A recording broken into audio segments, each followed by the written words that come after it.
Jadi semulaikan orang yang mengamalkan agama dengan sungguh-sungguh ini menghadapi masalah apa saja akhirnya ada jalan keluar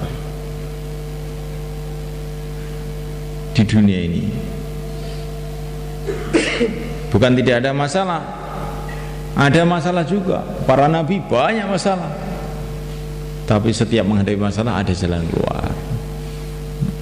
Setiap menghadapi masalah ada jalan keluar. Ini kalau orang itu amal agama dengan benar-benar.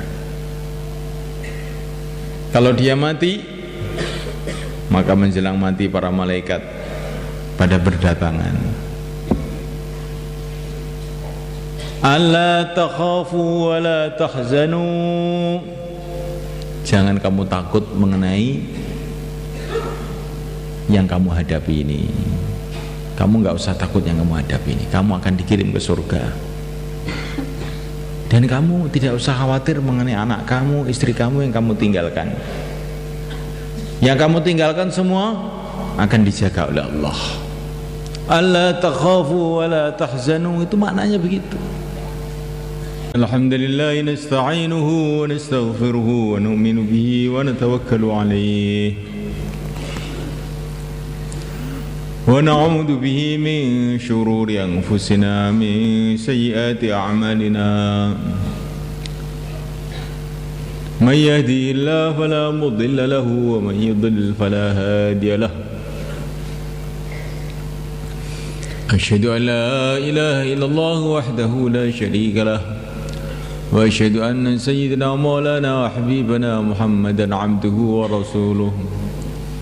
Allahumma salli wa sallim wa barik alaihi wa ala alihi wa ashabihi wa tabi'ina lahum ila yaumil qiyamah, amma ba'd. Faqad qala ta'ala fi kitabihi al-karim, innal ladhina qalu rabbuna Allah thumma istaqamu تتنزل عليهم الملائكة ألا تخافوا ولا تحزنوا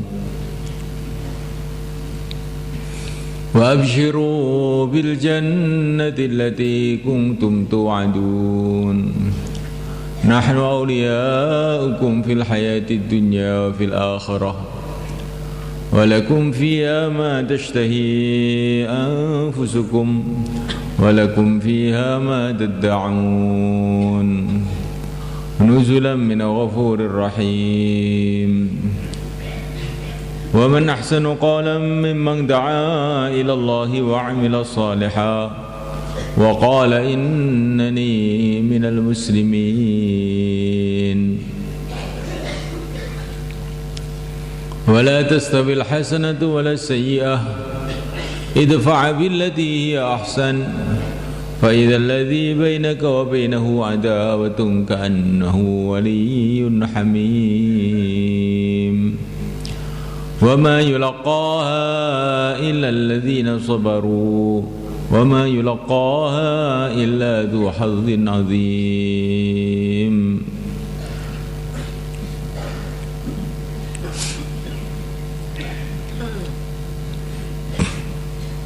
Hadirin dimuliakan Allah SWT,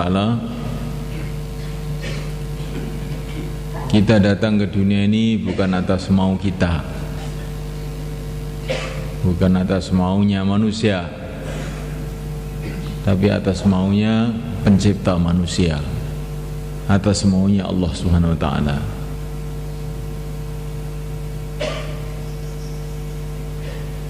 Alam semesta ini, bumi, langit, daratan, lautan, gunung-gunung, dataran, semua terjadi bukan atas kehendak kita, bukan atas kehendak manusia, bukan atas kehendak raja-raja, bukan atas kehendak rakyat pula. Semua terjadi atas kehendak Allah. Tapi setelah kita ini ke dunia ini, kita sudah menyadari bahwa kita ini datang atas kehendak Allah, bukan atas kehendak kita sendiri. Alam semesta terjadi bukan atas kehendak manusia, atas kehendak Allah, atas kehendak pencipta manusia ini. Tapi kebanyakan manusia itu sibuk dengan memikirkan maunya sendiri-sendiri. Apa maunya saya, apa maunya ayah saya, apa maunya ibu saya, apa maunya masyarakat saya, apa maunya bos saya, apa maunya ini, apa maunya itu. Sedikit sekali manusia yang berpikir apa maunya Allah, itu sedikit sekali. Manusia semua sibuk dengan maunya masing-masing. Tidak pernah berpikir untuk apa Allah SWT kirim manusia ke dunia ini. Nggak sempat mikir itu, nggak sempat. Nyapokan yang sawah, harus pengen yang sawah. Kenapa ke ladang? Ya karena saya ingin ke ladang. Kenapa ke pasar? Ya banyak saya ingin dagang.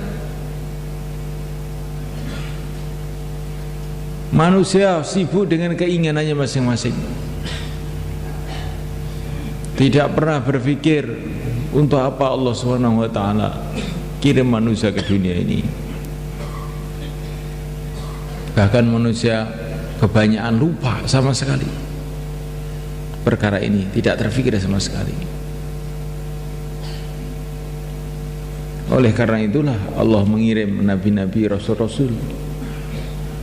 Yang terakhir adalah yang mulia baginda Muhammad SAW, untuk memberitahu kepada kita untuk apa kita diciptakan, untuk apa kita didatangkan ke dunia ini, dan setelah dunia ini kita mau kemana. Allah kirim nabi-nabi dan rasul-rasul.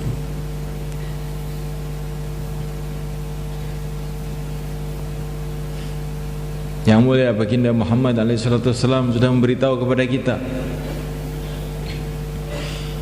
bahwa kita dikirim oleh Allah ke dunia ini untuk diuji,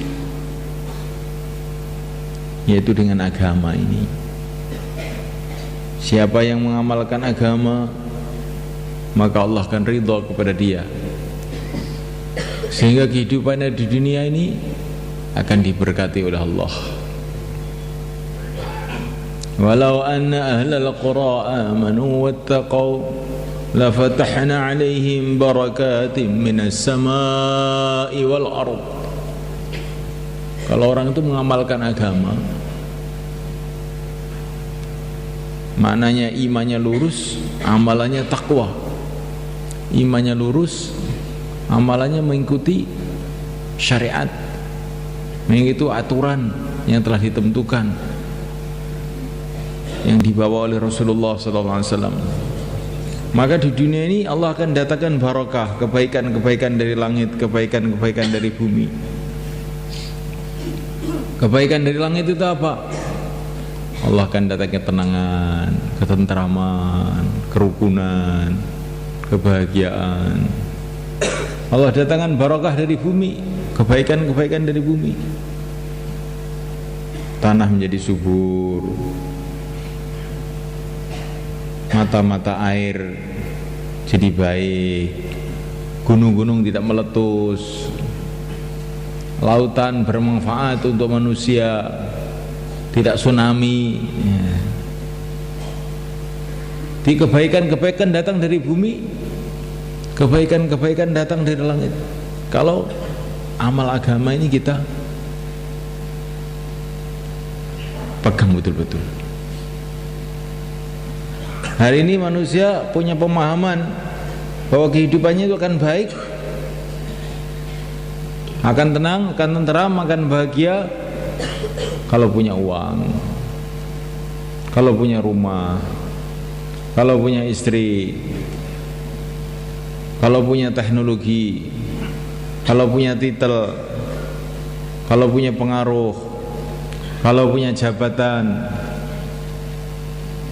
Allah SWT memberitahu kepada manusia Itu keliru pemikiran itu. Manusia ini kehidupannya akan menjadi tenang, tenteram, bahagia di dunia ini kalau dia punya hubungan baik dengan yang menciptakan dunia ini. Kalau dia mengamalkan agama Allah dengan benar. Kalau dia iman, lurus keyakinannya kepada Allah. Keyakinannya lurus kepada Allah itu bagaimana? Pokoknya kalau Allah tolong saya, beres. Ini maknanya keyakinannya lurus. Tapi kalau keyakinan tidak lurus, pokoknya punya uang, beres. Nah, ini keyakinan yang tidak lurus. Kalau keyakinan lurus kepada Allah SWT, bahwa hanya Allah lah yang menentukan, bahwa Allah melihat saya, mendengar saya adalah hamba Allah, tinggal di bumi Allah, kalau langit Allah, saya ini miliknya Allah, saya ini punyanya Allah, saya tidak punya apa-apa, semua milik Allah.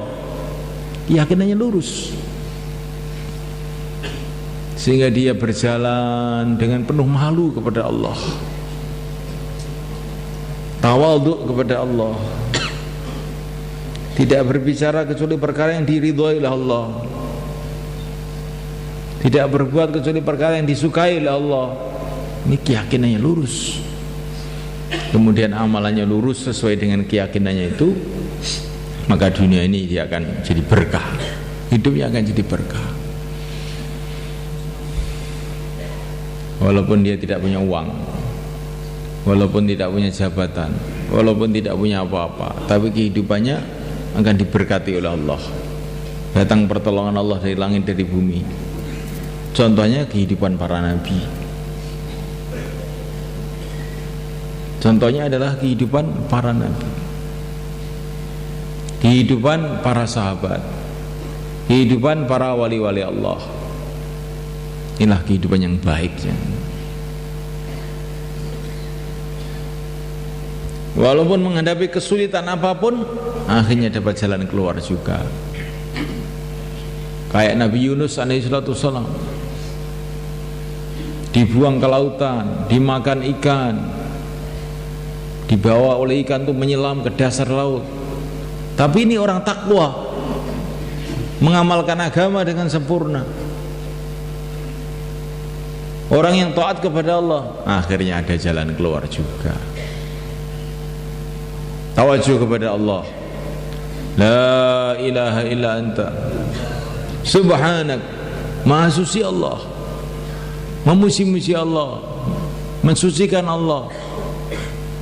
Kemudian menyalahkan dirinya sendiri, inni kuntu minadh dhalimin, yang salah saya.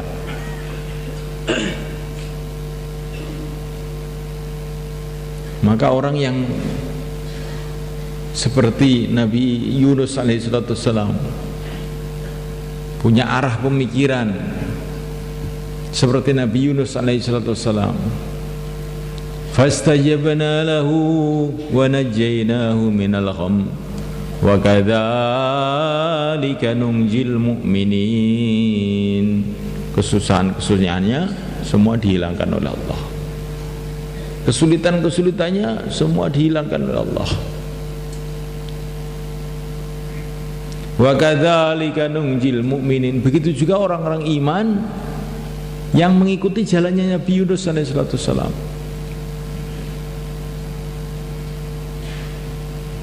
Bagaimana jalannya Nabi Yunus alaihissalam? Orang memahami ayat wa kadzalika nunjil mu'minin, ini fahamnya cuman pokoknya Nabi Yunus doa la ilaha illa anta subhanak inni kuntu minadh dhalimin. Kalau saya dapat kesusahan, saya mengucapkan doanya Nabi Yunus ini, ya beres. Itu orang yang memahami ayat seperti ini, tidak membaca Quran itu tidak lengkap. Harus lengkap. Wa kadzalika nunjil mu'minin, maknanya kita ini kehidupannya ikut Nabi Yunus itu, dakwah siang dan malam. Saya dapat kesulitan, tawajuh kepada Allah. memuji Allah, menyalahkan diri sendiri. Itu yang benar begitu.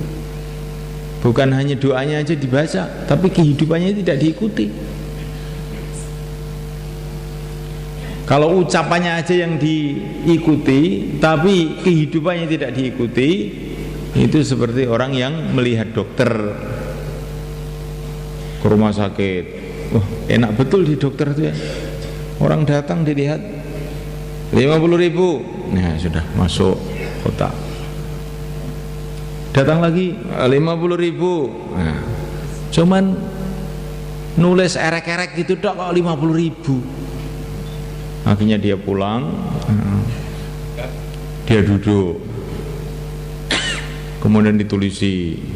Nggak pernah sekolah, nggak ngerti ilmu kedokteran, ditulisi dokter fulan. Maka datang, assalamualaikum, yang datang polisi. Ini orang gila sih di dokter ini, dimasukkan penjara saja. Dia melihat dokter yang diikuti cuman ucapannya saja, tapi bukan kehidupannya yang diikuti. Dokter itu jadi dokter itu sekolah dulu 10 tahun, belajar ini, belajar itu, belajar ini, belajar itu, baru jadi dokter. Kalau tidak begitu, kamu nulis walaupun 10 lembar nggak ada nilainya. Tapi kalau kamu sudah jadi dokter beneran, nulis erek-erek jelek tulisannya, dapat 50.000. Ya begitu juga kebanyakan manusia itu membaca doanya Nabi Yunus, tapi kehidupan Nabi Yunus tidak diikuti. Akhirnya doanya tadi tidak mempan, karena kehidupan Nabi Yunus tidak diikuti. Nabi Yunus mendapatkan kesulitan-kesulitan itu dalam medan perjuangan. Berjuang sedang dapat kesulitan-kesulitan. Nah, orang yang dalam perjuangan dapat kesulitan-kesulitan kemudian doa, nah ini baru ikut Nabi Yunus beneran ini. Nanti doanya akan ada kekuatan. Allah hilangkan kesusahan-kesusahannya. Allah gerakkan ikan untuk minggir ke daratan, memuntahkan Nabi Yunus yang ada di perutnya.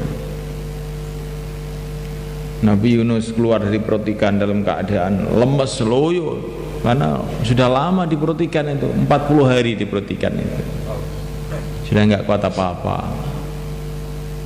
Kemudian Allah tumbuhkan tumbuh-tumbuhan di pinggir laut itu, syajaratan min yaqtin, pohon yaqtin, supaya Nabi Yunus tidak kepanasan, ditumbuhkan tumbuh-tumbuhan, cepat tumbuhnya, tidak perlu menunggu lama bertahun-tahun, tidak, tumbuh langsung menaungi Nabi Yunus alaihissalam.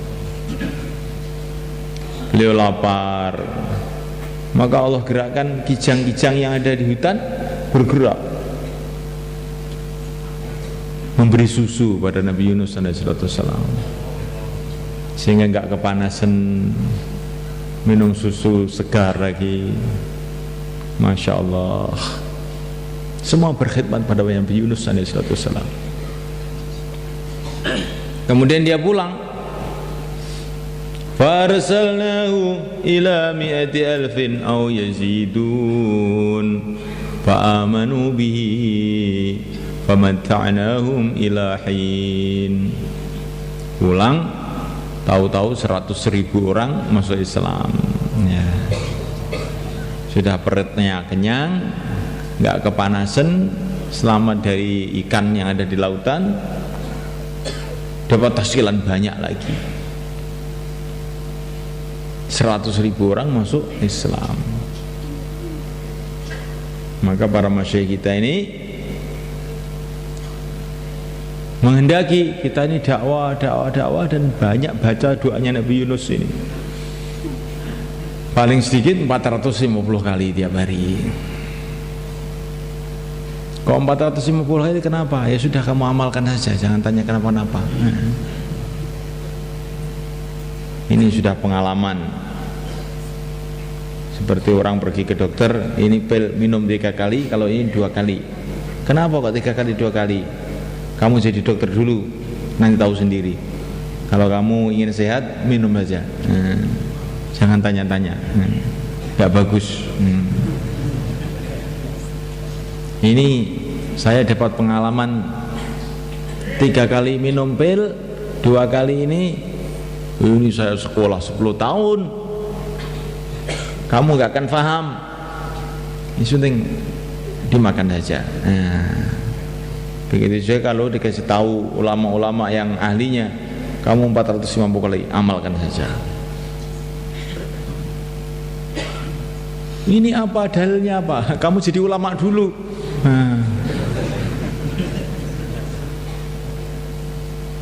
Ini lama ini ngajinya ini. Baru 4 bulan aja kok tanya-tanya. Pokoknya amalkan saja. Jadi semulaikan Allah SWT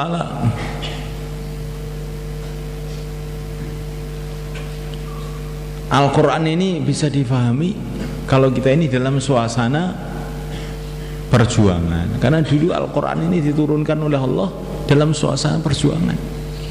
Maka kalau kita ini dalam suasana perjuangan baru paham Al-Quran itu. Kalau tidak, nanti kita baca Al-Quran itu, kita baca hadis-hadis Nabi, nggak nyambung kita, tidak paham. Saya sudah baca la ilaha illa anta subhanak inni kuntu dzalimin banyak, kok belum datang pertolongan Allah. Dakwahnya dikuatkan dulu, imannya diperbaiki dulu, baik sangka kepada Allah, menyalahkan diri sendiri. Kalau orang mengatakan kenapa saya sudah baca doa ini tapi belum datang pertolongan Allah, itu namanya bukan menyalahkan diri sendiri, mau menyalahkan Tuhan itu namanya. Ya, ini orang ini kualat nanti, tambah banyak masalah datang pada dia, karena dia tidak berpikir seperti Nabi Yunus, ini kuntu minadz zalimin, menyalahkan diri sendiri, saya ini betul-betul zalim. Tapi dia mau nyalahkan sana, nyalahkan sini, nyalahkan sana, nyalahkan sini. Kok belum datang pertolongan Allah? Ini nyalahkan Tuhan ini namanya. Ya. Maka tambah banyak masalah lagi, nggak selesai. Nabi Yunus menyalahkan diri sendiri. Ya, mesti saya yang salah. Allah Maha benar, Allah Maha suci, Allah Maha dermawan, Allah Maha agung, Allah Maha pengasih, Allah Maha penyayang. Kok saya amal agama ada masalah-masalah ini? Ya yang salah saya. Maka menyalahkan diri sendiri, barulah orang itu dapat jalan keluar. Jadi semulaikan orang yang mengamalkan agama dengan sungguh-sungguh ini, menghadapi masalah apa saja akhirnya ada jalan keluar di dunia ini.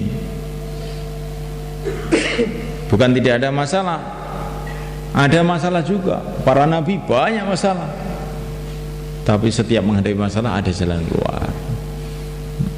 Setiap menghadapi masalah ada jalan keluar. Ini kalau orang itu amal agama dengan benar-benar. Kalau dia mati, maka menjelang mati para malaikat pada berdatangan. Alla takhafu wa la tahzanu. Jangan kamu takut mengenai yang kamu hadapi ini. Kamu nggak usah takut yang kamu hadapi ini. Kamu akan dikirim ke surga. Dan kamu tidak usah khawatir mengenai anak kamu, istri kamu yang kamu tinggalkan. Yang kamu tinggalkan semua akan dijaga oleh Allah. Alla takhafu wa la tahzanu, itu maknanya begitu. Maka orang ahlul iman, orang yang amal agama dengan sungguh-sungguh itu ketika sakaratul maut itu gembira. Seperti mau keluar 4 bulan itu gembira. Bagaimana keluarganya? Allah yang ngatur. Sebelum saya ada, Allah sudah ada. Setelah saya tidak ada, Allah juga tetap ada. Yang kamu hadapi, kamu jangan takut, kamu akan dikirim ke surga. Yang kamu tinggal, kamu jangan khawatir, yang kamu tinggalkan akan dipelihara oleh Allah. Sayyidina Umar ibn Abdul Aziz radhiyallahu ta'ala anhu ketika mau ke sakaratul maut, teman-temannya datang, Umar, ini anak-anak kamu ini, Masya Allah, kasihan, miskin semuanya. Maka Sayyidina Umar mengatakan, saya tidak mengurangi hak mereka, memang saya tidak punya harta, masa saya akan kasih mereka dari hartanya orang? Kamu nyuruh saya maling apa? Kalau kamu tidak punya harta, saya punya harta, saya kasihkan kamu, kemudian kamu kasihkan sama anak-anak kamu itu. Anak-anak kamu semua miskin. Maka Sayyidina Umar mengatakan, tidak usah. Anak saya itu kalau memang dia orang yang amal agama sungguh-sungguh, orang yang takwa, Allah sudah jamin orang yang takwa, tidak perlu bantuan kamu. Kalau dia ini mengnakal, bukan orang takwa, untuk apa saya membekali orang-orang yang tidak takwa? Nanti untuk maksiat lagi, saya dapat dosanya lagi. Biarkan aja anak-anak saya. Maka akhirnya Sayyidina Umar ibn Abdul Aziz wafat. Anaknya yang miskin-miskin tadi tahu-tahu menjadi orang-orang mulia, jadi orang-orang kaya. Kalau sedekah 100 unta, 200 unta.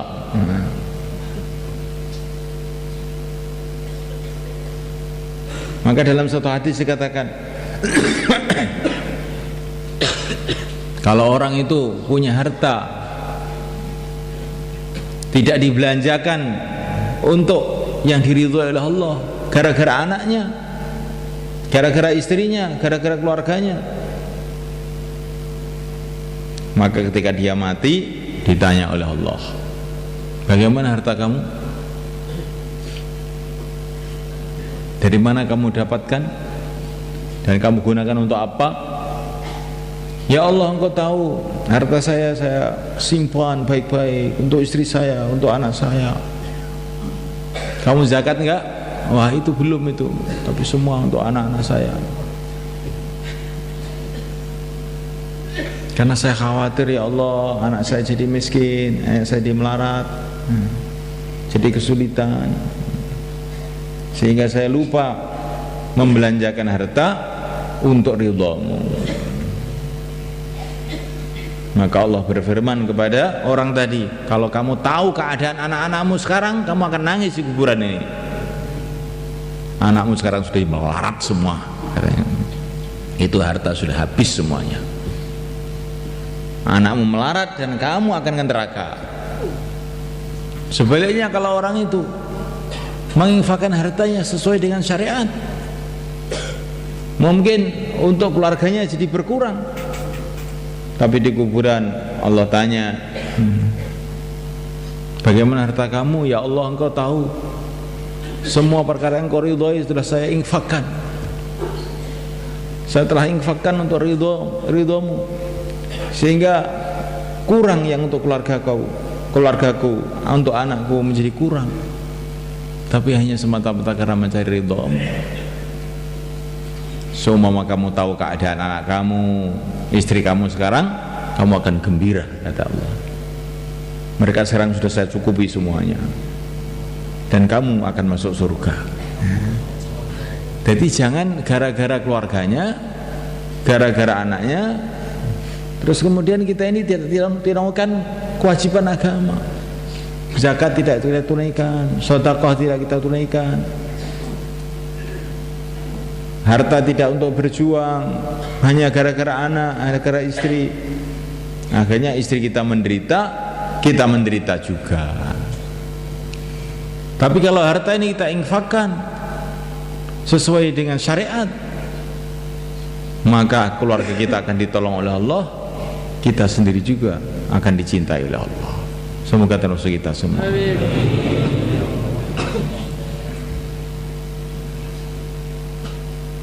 Jadi semulaikan Allah SWT, semua kita ini akan mati. Coba kira-kira kalau waktu mati itu apa? Apa harapan kita?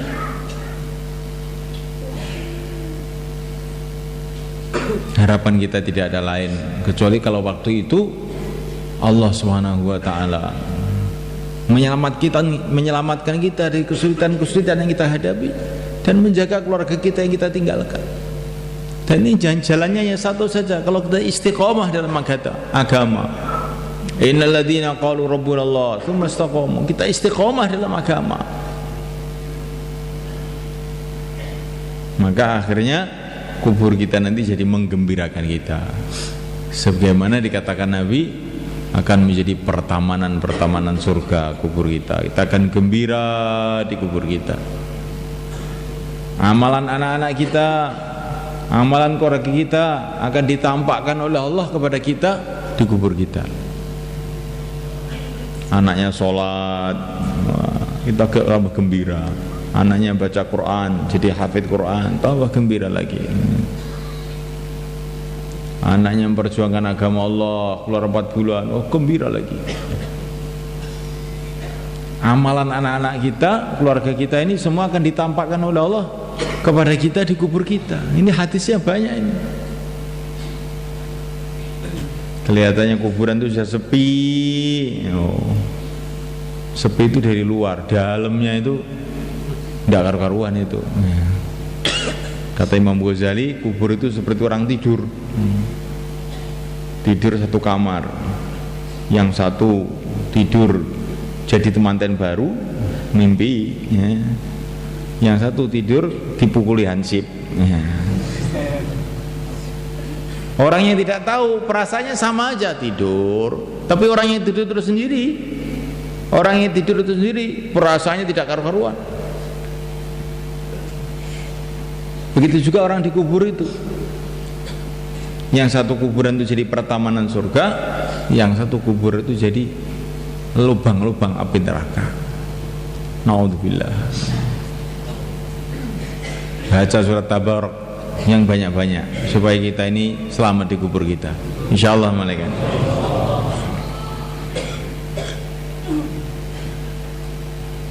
ini di kubur kita ini kita akan selamat, kita akan gembira, belum lagi di pada mahsyar 50.000 tahun.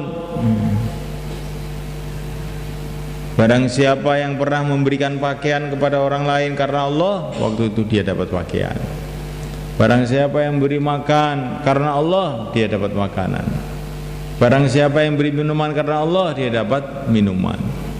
Barang siapa yang membela agama Allah, dia akan bebas dari kesulitan-kesulitan.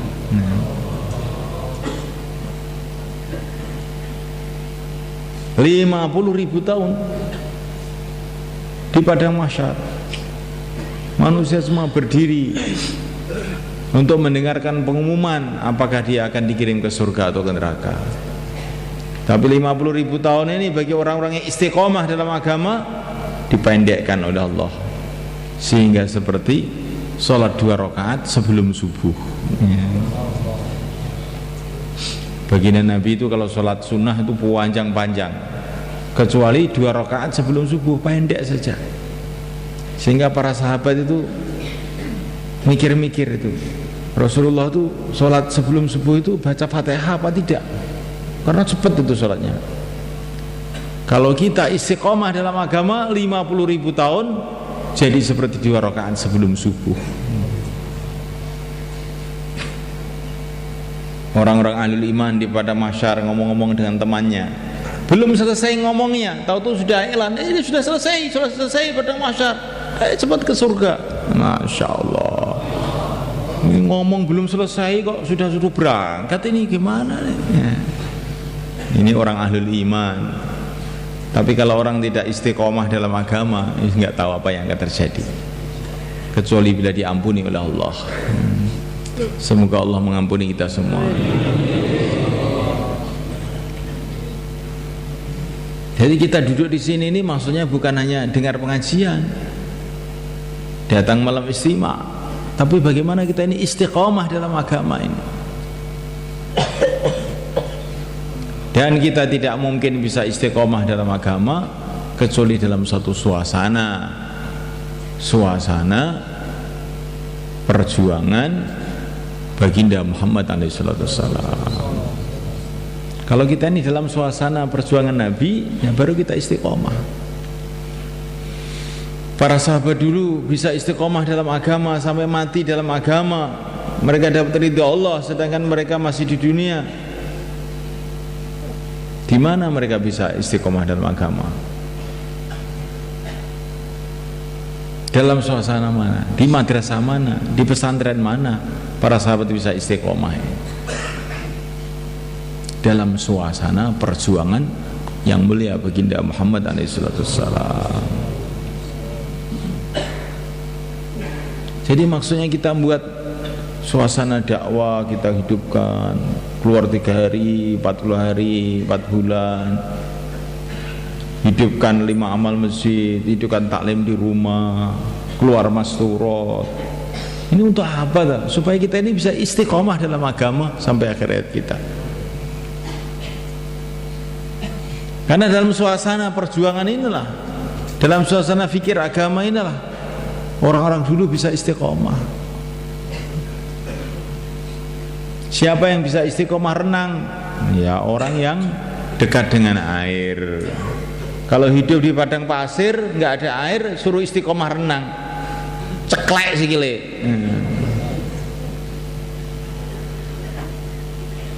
Siapa yang bisa istiqomah jadi insinyur? Ya yang punya pabrik. Tapi di Temboro ini banyak insinyur nggak punya pabrik, akhirnya jadi petani, ke sawah macul. Kalau insinyur nggak dikasih pabrik, nanti macul lama-lama dia.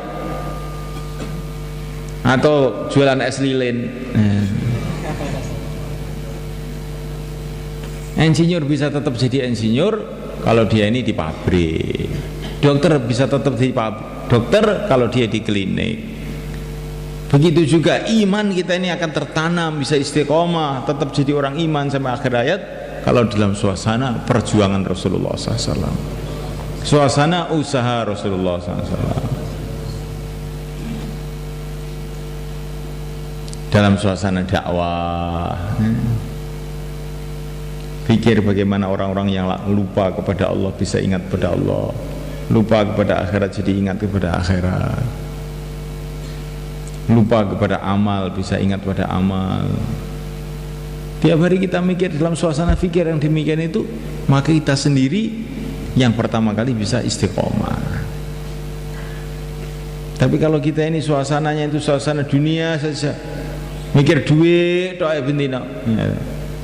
Pak mikir duit, mbok mikir duit, anak mikir duit. Kok iso istiqomah agama iki delane saka ndi? Dalane saka ndi?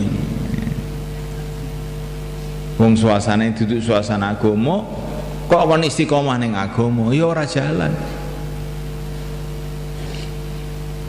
Jadi maka membuat suasana dakwah ini untuk kepentingan saya sendiri, bukan kepentingan orang sebetulnya itu, untuk kepentingan saya sendiri.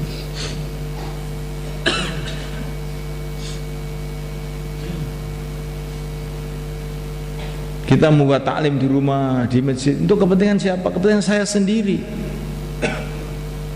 Kita membuat suasana ibadah di rumah, di masjid, untuk kepentingan siapa? Kepentingan saya sendiri. Saya membuat ikram satu sama lain, menghormati satu sama lain, kasih sayang satu sama lain. Saya perlu teman-teman.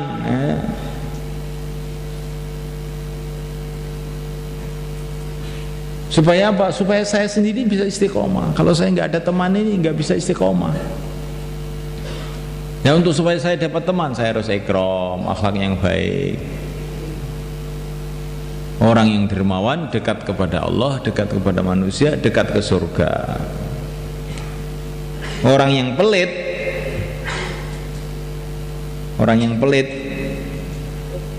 kita ini bukan hanya pelit. Kita ini pelit apa enggak? Bukan hanya pelit kita ini, malah tidak mau memberi orang, ingin diberi orang. Ini begitu, di atas pelit itu namanya sudah. Tingkatannya di atas pelit. Tidak mau membawa khidmat, tapi mangan terus. Ini bukan hanya pelit ini di atas pelit ini. Kalau hanya tidak memberi itu namanya pelit. ditambah lagi tidak memberi, ingin dikasih, itu namanya bayi pelit. Nah, orang yang pelit itu jauh dari manusia, jauh dari Allah, dan jauh dari surga, dekat ke neraka.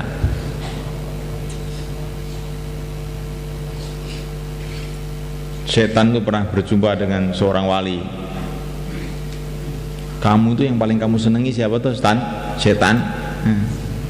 Maka setan itu bilang, yang paling saya senangi itu orang pelit, katanya. Ya kenapa? Ya pokoknya kalau sudah pelit itu sudah nanti sudah rusak semua amalannya itu. Dakwah jadi nggak jalan, taklim jadi nggak jalan. Wes apa saja jadi nggak jalan. Sumbernya dari pelit ini. Nah, yang paling kamu benci siapa? Yang paling saya benci itu orang yang dermawan, katanya. Karena kalau orang itu ada sifat dermawan, dermawan tenaganya, dermawan hartanya, dermawan waktunya, akhirnya bisa menghidupkan agama. Maka ketika Nabi sampai di Madinah, khutbah beliau yang pertama, beliau mengatakan kurang lebihnya bahwa agama ini tidak bisa hidup kecuali dalam suasana kedermawanan.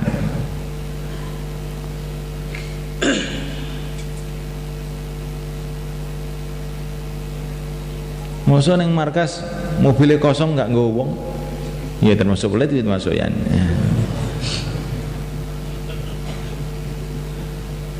Mbak mobil ini dibeki.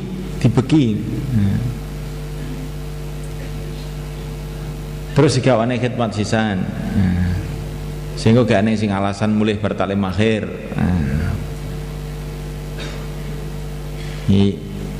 Dengan sifat kedermawanan ini, insya Allah agama mudah hidup. Insya Allah kita niatkan semula kan. Ini tanggung jawab. Bukan tanggung jawabnya para ulama saja, bukan tanggung jawabnya para santri saja, bukan tanggung jawabnya para ustadz saja, tapi tanggung jawab kita semua sebagai pengikut Rasulullah SAW. Jadi kita itu punya tanggung jawab mengenai keadaan umat ini, mengenai keadaan agama ini. Maka ketika Rasulullah wafat, banyak orang yang merosot agamanya. Maka Sayyidina Abu Bakar mengatakan, ayung qasuddin wa ana hayy, apakah agama akan dikurangi sedangkan saya masih hidup? Saya tidak terima, saya tidak ridho, saya tidak rela agama dikurangi padahal saya masih hidup. Lebih baik saya mati daripada agama dikurangi. Ringkasnya begitu itu. Maka agama bangkit lagi ketika ada orang-orang punya semangat seperti semangatnya Abu Bakar itu. Apakah masjid-masjid akan kosong padahal saya masih hidup? Saya tidak terima. Diperlukan semangat-semangat seperti ini, sehingga kita buat jaulah, kita menangis waktu malam. Saya tidak terima kalau agama ini sampai dilupakan padahal saya masih hidup.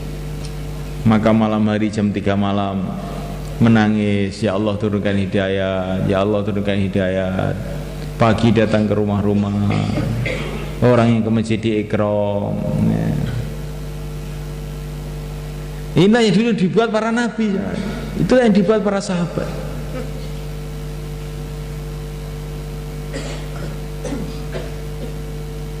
Sekarang kita gembira kalau dapat kambing, dapat ayam, dapat uang. Itu orang-orang ahli dunia. Tapi orang-orang yang mikirkan akhirat, gembiranya itu kalau dapat teman sholat. Nah, kalau sholat saya temannya 1, maka pahalanya 27. Kalau 2 bertambah lagi, kalau 3 bertambah lagi, kalau 4 bertambah lagi pahalanya. Bukan 27 lagi, bisa beribu-ribu. Maka kalau melihat banyak temannya ke masjid, gembira. Tapi kalau berkurang 1 yang ke masjid, maka sedih, menangis. Ini orang yang mikir akhirat.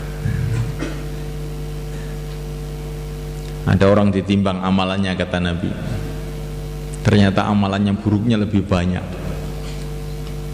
Maka para malaikat, kirim neraka, kirim neraka, kirim neraka, kata malaikat. Tiba-tiba di tengah dia mau dikirim ke neraka, ada awan datang, awan, mendung teko. Mendung tadi tahu-tahu masuk di timbangan amalan baik dia. Tahu-tahu amalan baiknya jadi berat. Oh, nggak jadi ke neraka, kirim surga, kirim surga. Apa ini kok ada mendung datang, ini apa ini? Ini orang-orang yang dulu diajak dia amal agama. Amalan-amalan dia dikirim ke sini. Taskilan-taskilannya dulu, amalannya taskilan-taskilannya dulu. Orang yang diajak sholat, orang yang diajak dia ke masjid, amalan-amalannya dikirim ke sini. Dia nggak jadi ke neraka. Bukankah kita mau ke akhirat semua? Kalau kita tidak mau ke akhirat pun akan ke akhirat juga. Sebentar lagi kita sampai di akhirat. Temboro ini akan kita tinggalkan, dunia ini akan kita tinggalkan, Madiun akan kita tinggalkan, Ngawi akan kita tinggalkan, Pitu akan kita tinggalkan, Jogorogo akan kita tinggalkan, Ponorogo akan kita tinggalkan, Surabaya akan kita tinggalkan, kantor akan kita tinggalkan, ladang akan kita tinggalkan, pabrik akan kita tinggalkan, ini pegawai negeri akan kita tinggalkan. Semua akan pergi ke akhirat. Sudah terlalu lama kita mikir dunia, itu sudah lama. Sekarang waktunya kita mikir akhirat. Insyaallah malaikat. Bagaimana mikir akhirat itu caranya bagaimana? Kita hidupkan suasana usaha Nabi SAW, perjuangan Nabi SAW di rumah kita, di masjid kita, dan di seluruh umat. Insya Allah kita niat semalakan. Bagaimana cara untuk menghidupkannya? Kita mulai di keluar 3 hari, keluar 40 hari, keluar 4 bulan. Maka dengan adanya orang-orang yang keluar ini akan timbul suasana agama. Akhirnya amal agama jadi mudah, sehingga kita bisa istiqomah dalam agama sampai akhir hayat kita.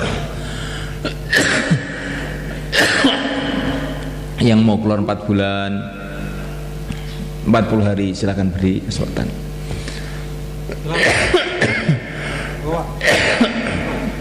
Monggo, sing badhe madas kan ulan tekan terus saniki kontan nggih. Monggo terus meneng idul mriko. Monggo.